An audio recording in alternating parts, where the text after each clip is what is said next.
Não tem como você chegar ao seu objetivo, o seu propósito. É que a gente está falando de um grande projeto. A gente está falando aqui de sonhos. E eu acho que todos nós temos várias metas. Nós temos metas individuais, metas pequenas na vida, mas todos nós aqui temos a grande meta. Todos nós temos o grande sonho, todos nós temos o grande projeto. E o ponto é, por melhor que você seja, por mais capacitado que você seja, você vai precisar de pessoas para chegar nesse lugar. Existem questões, existem situações que são suas, particulares, individuais. Mas é muito interessante entender que, mesmo nesse particular, não é tão particular, né? Porque você ou vai precisar ouvir alguém, ou vai precisar em alguns momentos que alguém segure tua mão para te ajudar. Enfim, não tem como a gente viver sem essa cooperação mútua, sem essa ajuda mútua. Pense aí em qualquer sonho, pense aí em qualquer projeto. Você sempre vai precisar de pessoas para executar. Então não dá para você chegar nesse lugar que você deseja sem pessoas. Primeiro, sem ouvir as pessoas certas. Segundo, sem ter as pessoas certas, capacitadas e habilitadas para te ajudar a chegar nesse lugar. Neemias tinha uma grande obra. Neemias tinha um grande projeto. Neemias tinha um grande sonho. Uma coisa ele tinha, era a humildade para saber, para reconhecer que ele não ia chegar nesse lugar do sonho, da realização do projeto sozinho. E aí a gente entra num outro ponto, né, que é o da humildade. Eu acho muito interessante, é uma das histórias que mais a gente fala, uma das histórias bíblicas, né, que mais a gente usa nessa questão de precisar de pessoas, de que ninguém é autossuficiente. Uma das histórias mais conhecidas é a questão de Moisés com Arão. Moisés é escolhido, Moisés é chamado, Moisés é o libertador, Moisés é aquele que foi predestinado, escolhido, mas Deus faz uma brincadeira aí. Algumas traduções dizem Moisés era gago, outras dizem Moisés era pesado no falar, ou seja, ele tinha dificuldades na sua fala. Como uma pessoa vai liderar, vai fazer determinada obra com dificuldade na fala? O que é que Deus está querendo ensinar? Você pode ser o cara, mas você vai precisar de pessoas para realizar a obra, realizar o seu objetivo. Então, quando Moisés questiona, como é que eu vou fazer isso se eu sou gago, sou pesado no falar, minha língua não é tão solta? E aí, quando ele vai questionar Deus, a resposta de Deus é, fui eu que fiz assim, eu fiz desse jeito. Ou seja, Deus nos fez com as nossas limitações, com as nossas dificuldades, para quê? Para que a gente aprenda a depender dos outros. Ele nos fez com essas limitações de propósito, para que a gente entenda que somos maravilhosos, somos muito inteligentes, muito capazes, mas em alguns momentos nós vamos precisar de pessoas. Essa é a maravilha da nossa vida em sociedade, em comunidade, essa interdependência. Então o texto diz que nós fomos criados para isso, para essa interdependência. E ninguém, por melhor que seja, conseguirá atingir seus objetivos sem contar com a ajuda dos outros. Para realizar os seus sonhos, você vai precisar incluir pessoas. Eu tenho todo o material físico que preciso. Você vai precisar do material humano. Você vai precisar de gente. E precisou das vasilhas do povo. Né? Precisou das tapaués. Se fosse hoje, coitada, nem ia ter o milagre. Ainda bem que foi naquela época. Fosse hoje, o que minhas tapaués? Jamais lhe darei. Para você botar o que? Olha na minhas tapaués, jamais, minha filha. Ainda bem que naquela época tinha um povo, né? Com o coração mais quebrantado. Aprenda a delegar. Se você vai lidar com pessoas, trabalhar com pessoas, você vai precisar aprender a delegar. A palavra delegar significa conceder poderes ou responsabilidades a outra pessoa. Então, se você tem um projeto, se você tem uma obra a fazer, uma missão a fazer, um ponto fundamental é você vai precisar aprender a delegar. Não podemos fazer tudo sozinho. Alguma coisa eu consigo fazer, como nós falamos já aqui. Eu consigo fazer algumas coisas, ok, mas tudo não dá. Para que eu traga pessoas para o meu projeto, para o meu sonho, para a minha ideia, para o meu empreendimento, eu preciso aprender a dividir as tarefas, a dividir as responsabilidades. Para você fazer isso, você tem que ser humilde. Você tem que reconhecer.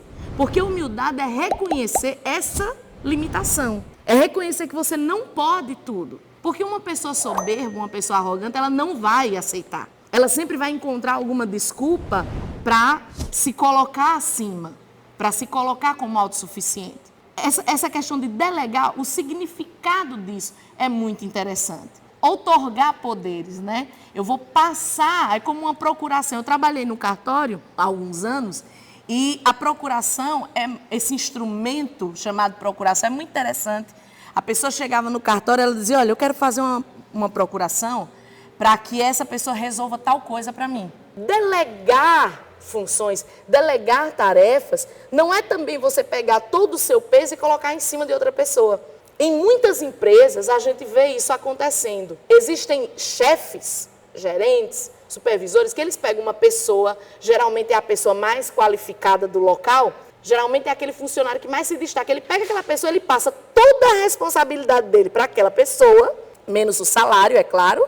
Ele passa todo o trabalho, ele passa toda a carga, todo o peso. Olha, você resolve, mas o salário gordo continua sendo dele. Isso não é delegar. Delegar é você dividir aquele peso. É você dizer, olha, cada um vai fazer o seu trabalho. Esses 4 versículos que nós lemos aí no início, para que você entenda que a construção começa e cada um vai fazendo uma parte do trabalho. Cada um vai reparar uma brecha do muro.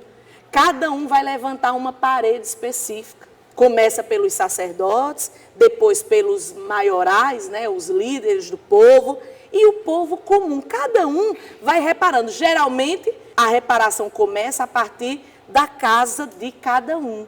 Cada um vai fazendo um pedaço. Até porque, quando só uma pessoa faz tudo, o peso é muito grande.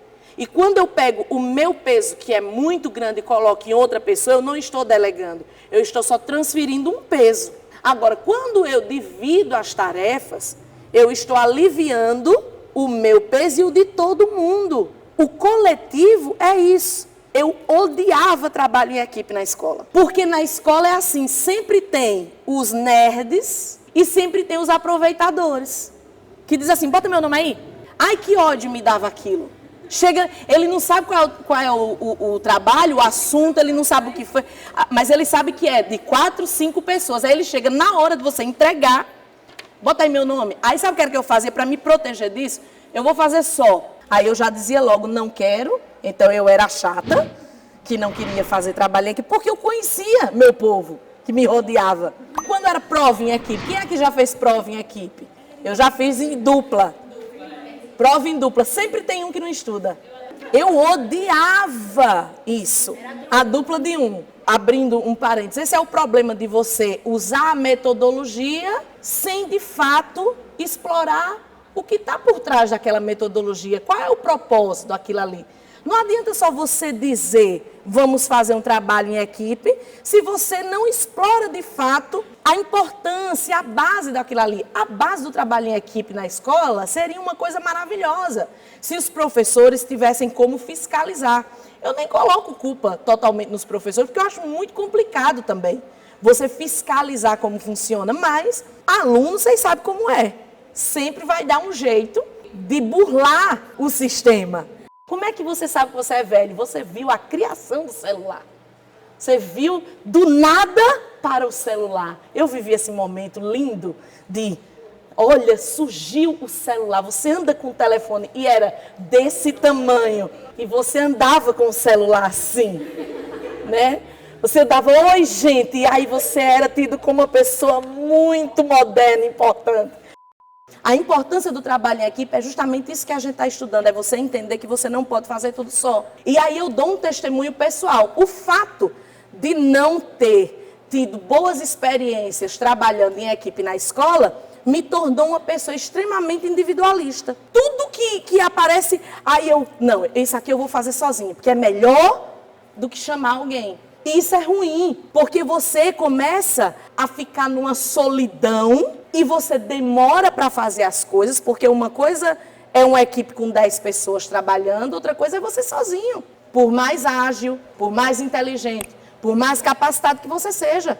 Então, olhe como isso é prejudicial, olhe como é importante a gente aprender a trabalhar em equipe desde cedo. Então, entenda, grandes líderes sabem identificar as habilidades e delegar tarefas de acordo com elas. Ou seja, de acordo com as habilidades, eu vou delegando. Por melhor que seja, você não pode fazer tudo sozinho. Peça ajuda. Traga as pessoas certas para o seu projeto. Uma coisa que eu admiro muito em Neemias é que ele tinha um chamado, ele tinha um projeto, ele tinha um sonho, mas ele entendia que ele não podia fazer aquilo sozinho. E a primeira coisa que ele faz em termos de atitude é incluir pessoas nesse projeto. E dizer, olha, eu vou precisar de tais pessoas, eu vou precisar de tais materiais, eu vou precisar que tais pessoas me ajudem a realizar isso. Você precisa aprender a identificar, perceber e ler pessoas. Às vezes uma pessoa ela pode ser limitada em muitas coisas, mas em outras aquela pessoa é um expert.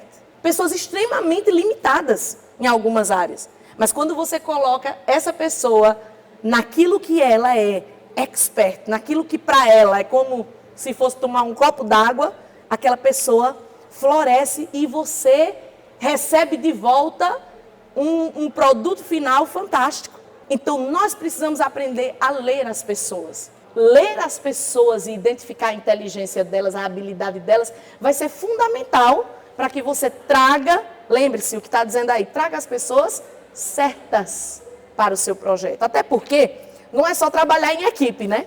Não é só você trazer gente para a sua equipe. Até porque você trazer a pessoa errada só dá problema. Sim ou não? Trabalhar com a pessoa que não tem familiaridade, que não tem o mesmo foco que você, que não está imbuída ali da mesma visão, vai trazer mais problema do que solução. Sim ou não?